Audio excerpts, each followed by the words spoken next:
Vas-y. Noël Lapierre? Noël Lapierre. Vincent Lapierre? Non, Noël. Je connais pas. Putain, arrête la pougnette, merde. Qui c'est Noël Lapierre? Noël Lapierre, c'est le mec qui a fait le MPAI7. Dans les Ardennes. Dans les Ardennes. Et lui, il a fédéré tous les groupes. Plus de politique.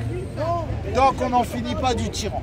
C'est ça. Une fois le tyran terminé, on se rassemble ensemble, il y a le RIC, on discute. Le RIC, on discute ensemble, on est des grands, on peut discuter ensemble. Donc Noël Lapierre, Papillon 111, il a rassemblé 10 nationalités en Italie. Il y avait des Norvégiens, des Belges, Italiens, Suisses, Italie, Espagne, France, tout ce qu'il y a autour de chez nous. Et dans le groupe des 10 pays, il y avait un général des carabiniers, il y avait des commandants de la garde civile, il y avait vraiment que des grosses pointures. Peut-être que je mélange, peut-être que c'est l'inverse, c'était des générales des carabiniers ou l'inverse, mais quand vous allez les regarder sur Papillon 111 sur TikTok, vous allez trouver tout ça. Je vais prendre ma batterie. Vas-y, continue, Rachid. Ben, écoutez, là, c'est bientôt la fin. Ça fait 7 ans qu'on est dans la rue. Et Macron, il ne va pas arrêter. Il va continuer. Et là, tout ce qui se passe là en Palestine, tout ça, c'est programmé. Hein. Ne croyez pas que c'est... Il y a longtemps que tu le dis, toi, tout ça. Ne croyez pas que c'était des choses qui sont démarrées comme ça. Hein. Il y a 2 ans, toi, tu disais, vous allez voir, après ça, ça va être ça, après ça va être tel pays.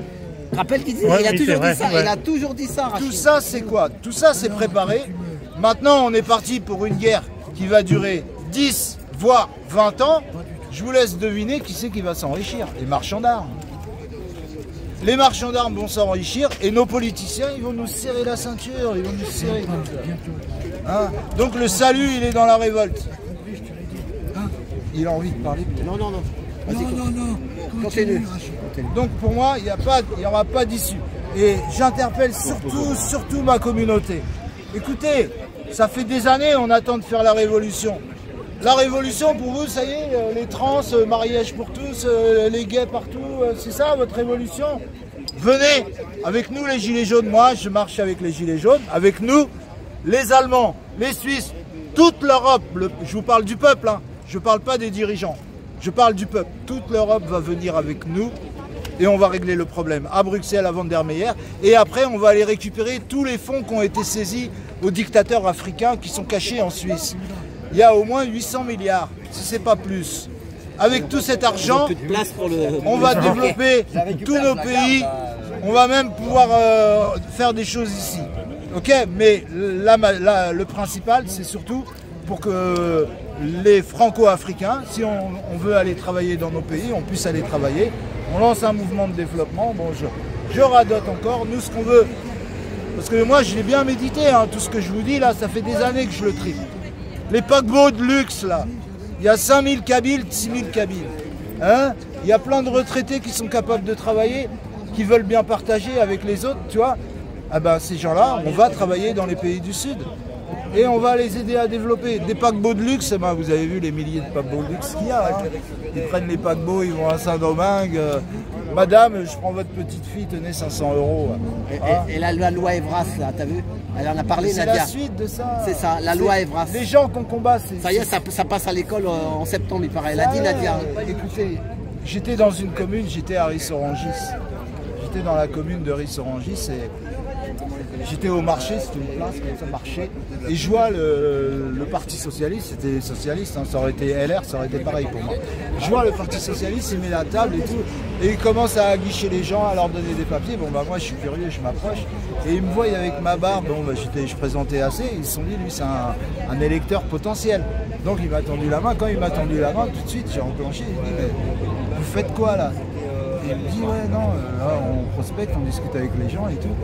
Je dis mais... Oui, parce qu'il y a les élections municipales là, voilà, dans un an. Même pas. Je dis mais vous servez à quoi? Il me dit ouais on administre la commune. Je dis ah vous administrez la commune? Alors je lui dis alors l'éducation sexuelle aux enfants, vous êtes au courant, c'est vous qui le faites. Et le mec il me dit non, il me dit on n'a rien à voir là-dedans. Je lui dis attendez, c'est vos écoles, vous travaillez à la mairie? Il me dit oui. Je lui dis donc vous savez les programmes de la mairie, de l'école? Il me dit non. Il me dit on n'a rien à voir là-dedans. Donc ça veut dire qu'ils savent même pas. Ils sont pas au courant de ça. Ils savent même pas, ou ils veulent pas savoir. Leur but c'est la mairie, c'est tout. Donc quand j'ai commencé à parler, j'ai commencé à hausser le ton. Après je leur dis mais La programmation militaire, la saisie des biens et tout, vous êtes au courant? Le mec, il est socialiste, c'est un élu. Il me dit non. Je lui dis, mais vous servez à quoi alors? Je lui dis, vous servez à rien. Je lui dis, attendez monsieur, vous décidez de rien.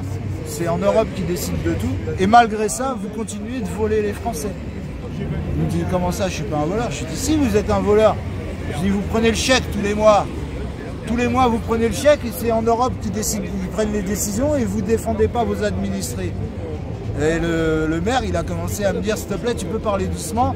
Je lui dis, non, je parle pas doucement, on est sur un marché, je veux que les gens, ils entendent bien, tu vois. Je lui dis... Ils t'ont pas appelé les forces de l'ordre? Figure-toi que quand je suis parti, tous les commerçants qui avaient des stands, ils m'ont applaudi. Ah oui. Mais ils m'ont applaudi, ils m'ont dit, monsieur, j'espère que vous vous présentez au municipal. Ah oui, parce qu'ils sont pas réveillés, ils sont endormis. C'est pas terminé. Il y en a beaucoup qui sont endormis. C'est pas terminé. Après, je me suis promené dans le marché et puis je tombe sur une patrouille, une dame, c'était une dame parce qu'elle avait un certain âge, major, et un brigadier. Bon, à un moment, le brigadier, il est parti, et puis je vois la majeure et je lui dis, madame, je dis, vous savez, les Français, ils croient que quand on va se battre contre Macron, quand on va faire la révolution, ils croient que vous allez le défendre. La dame, elle s'éclate de rire, elle dit, mais ils sont complètement à la masse, ces gens-là. Tu sais, moi je m'éclate de rire, je lui dis, bah oui, mais moi je sais, mais eux, ils savent pas. Elle me dit, mais ça n'existera même pas, ce que tu dis. Et il y a beaucoup de gens, ils attendent que le peuple. J'ai des amis à moi, ils sont en contact avec des militaires. Les militaires dans les casernes, ils ne peuvent pas sortir si les Français ne viennent pas.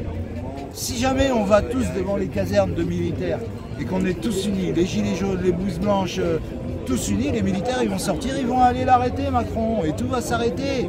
Et on va changer et on fait le rig et on va dire qu'est-ce qu'on veut faire comme pays, qu'est-ce qu'on veut faire comme gestion, comment qu'on veut faire. Parce que nous les gilets jaunes on en a grave, on a beaucoup d'idées. Et on les a propagées, on en a parlé. D'ailleurs Noël Lapierre du MPAI 7, il a un peu repris des idées des gilets jaunes. Mais comme nous, les gilets jaunes, on est des gens de la base, on est des prolétaires, on n'a pas de visée politique, vous comprenez? Donc on n'en a rien à foutre, on dit rien, on laisse. Parce que Noël, il fait un travail formidable. Il est où, des Ardennes, tu m'as dit? Ouais, il est des Ardennes. Les sangliers. Moi, j'ai rien contre Noël, parce que je le croise souvent, je le croise en Allemagne, je le croise dans le nord de la France, je le croise ici, tu sais, je le croise souvent sur des meetings, et on a le même ennemi, donc on avance ensemble comme des frères, et après, à la fin, il n'y a pas d'élection, tous ensemble, on décide, on va nommer, par exemple, ce qu'on appelait nous en Afrique du Nord, des reines nubiennes, c'est-à-dire des guerrières. Des bonnes femmes, on va en mettre 4 ou 5 dans nos régions, à la présidence, tout ça, ils vont surveiller. Et pendant que nous, le peuple, on décide qu'est-ce qu'on fait. Est-ce qu'on redonne le pouvoir à un pays comme ça et qui va rassembler tout notre capital et qui va nous mettre tous à l'amende? Parce que c'est ça qui se passe. Toutes nos cotisations, tout ce qu'on paye, toutes les TVA, toutes les amendes, tout est concentré à l'Élysée, à la montagne du crack. Vous comprenez? Et à la montagne du crack, là-bas, il y a beaucoup de consommateurs. Alors lui, il vient, il prend une plaque, l'autre il vient, il en prend 2, l'autre il vient... Vous comprenez, c'est en train de devenir super grave. Alors il faut se réveiller. On arrête les conneries, tous ensemble, on va régler ça. Nous, on a des idées sur beaucoup de choses, sur les problèmes qu'on vient de parler, là, de drogue, sur les problèmes de sans-papiers, de SDF. Nous, on veut leur apprendre des métiers. On veut qu'ils viennent avec nous, on leur apprend un métier, plutôt que de leur donner le RSA. Tu viens avec nous, on t'apprend un métier, tu apprends un métier. Et après, tu décides si tu veux rester en Afrique. Si par exemple on est en Afrique, tu demandes aux autorités à rester, les autorités disent tu peux rester, tu restes, tu travailles avec nous. Je sais pas, je donne des idées comme ça. C'est des choses qu'on devra rediscuter tous ensemble une fois qu'on aura gagné la bataille. Mais sinon achetez les tubes de Vaseline. Voilà, ok, ben merci. Merci Rachid. Les tubes de Vaseline, ça fait moins mal. À tout bientôt. On était devant la bourse ou la vie. Et la bourse là, qu'est-ce que tu penses? Tu crois qu'il reste du fric à la bourse? Vous vous rappelez au début quand on a commencé? Voilà, allez, ben merci. Et je remercie aussi Benoît d'avoir tenu la caméra. Il m'a soulagé mon bras. Ouais, c'est vrai. Ça fait mal au bout d'un moment. Ah oui, hein. Allez, merci. Hein. Merci. À la semaine prochaine.